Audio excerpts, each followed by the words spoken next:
ദൈവത്തിൽ നിന്ന് വലിയവ പ്രതീക്ഷിക്കുന്നവരാണ് ദൈവത്തിൻ്റെ മക്കൾ. കർത്താവ് എനിക്ക് വേണ്ടി വലിയവ ചെയ്യും, കർത്താവിൻ്റെ കാര്യം എനിക്ക് വേണ്ടി പ്രവർത്തിക്കും എന്നുള്ള ഉറപ്പും ധൈര്യവുമാണ് ഓരോ ദൈവമക്കളെയും ഓരോ ദിവസവും നടത്തുന്നത്.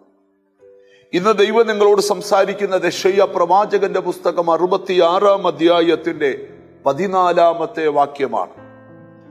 അത് കണ്ട് നിങ്ങളുടെ ഹൃദയം സന്തോഷിക്കും, നിങ്ങളുടെ അസ്ഥികൾ ഇളംപുല്ല് പോലെ തഴയ്ക്കും. ശാരീരികമായിട്ടുള്ള ചില ബലഹീനതകൾ മാറാൻ പോകുന്നു എന്നാണ് ഇന്നത്തെ സന്ദേശം. മനുഷ്യനെ ഏറ്റവും കൂടുതൽ ദണ്ഡിപ്പിക്കുന്ന രോഗങ്ങളും രോഗശക്തികളുമുണ്ട്. അതിനെയൊക്കെ അതിജീവിക്കുന്ന ഒരു ദൈവകൃപ ഈ ദിവസങ്ങളിൽ പകരാൻ പോവുക. പ്രത്യേകിച്ച് അസ്ഥി സംബന്ധമായ ചില രോഗങ്ങളെ ഈ ദിവസങ്ങളിൽ തൊടുവാൻ ദൈവം ആഗ്രഹിക്കുക. ചിലത് കണ്ടു നീ സന്തോഷിക്കും. ഒരിക്കലും സന്തോഷിക്കാൻ കഴിയത്തില്ലെന്ന് നീ ചിന്തിച്ച ചില വിഷയം നിനക്ക് കണ്ട് സന്തോഷിക്കത്തക്ക രീതിയിൽ നിന്റെ കുടുംബത്തിനൊരു അനുഗ്രഹമായിട്ട് വെളിപ്പെടാൻ പോവാം. അത് ഞാൻ ആത്മകണ്ണുകളിൽ കൂടെ കണ്ടുകൊണ്ടിരിക്കുക. പരാജയം പരാജയം എന്ന് പറഞ്ഞ് മനുഷ്യ മനസ്സുകളെ ദണ്ഡിപ്പിക്കുന്ന സാത്താന്യ കുതന്ത്രങ്ങളെ നിന്റെ ഹൃദയത്തിനകത്തുനിന്ന് വേരോടെ പിഴുതെറിഞ്ഞിട്ട് വേദപുസ്തകം വെളിപ്പെടുത്തുന്ന ആ സന്തോഷം കൊണ്ട് നിന്റെ അകത്തളങ്ങളെ നിറയ്ക്കുവാൻ ദൈവം ആഗ്രഹിക്കുക. എന്നിട്ട് അവിടെ എഴുതിയിരിക്കാം, നിന്റെ അസ്ഥികൾ. പലരും പറയാറുണ്ട്, അസ്ഥി സംബന്ധമായ പ്രശ്നമാണ് എനിക്ക് ഏറ്റവും കൂടുതൽ. പക്ഷെ ഇവിടെ ബൈബിൾ പറയാം, നിന്റെ അസ്ഥി ഇളംപുല്ല് പോലെ തഴയ്ക്കും. നഷ്ടപ്പെട്ട ആരോഗ്യം ഈ ദിവസങ്ങളിൽ തിരിച്ചു തരും.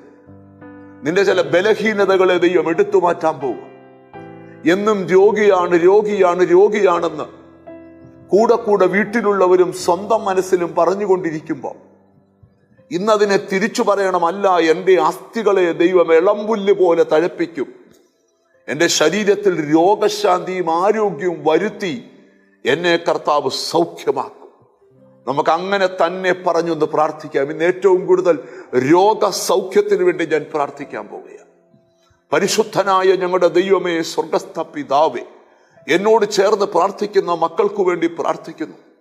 അവരുടെ ആരോഗ്യ നിലയോട് പോരാടിക്കൊണ്ടിരിക്കുന്ന സകല തരത്തിലുള്ള അന്ധകാര ശക്തികളും അവരെ വിട്ട് ഒഴിയട്ടെന്ന് ഞങ്ങൾ കർത്താവിനോട് പ്രാർത്ഥിക്കുക.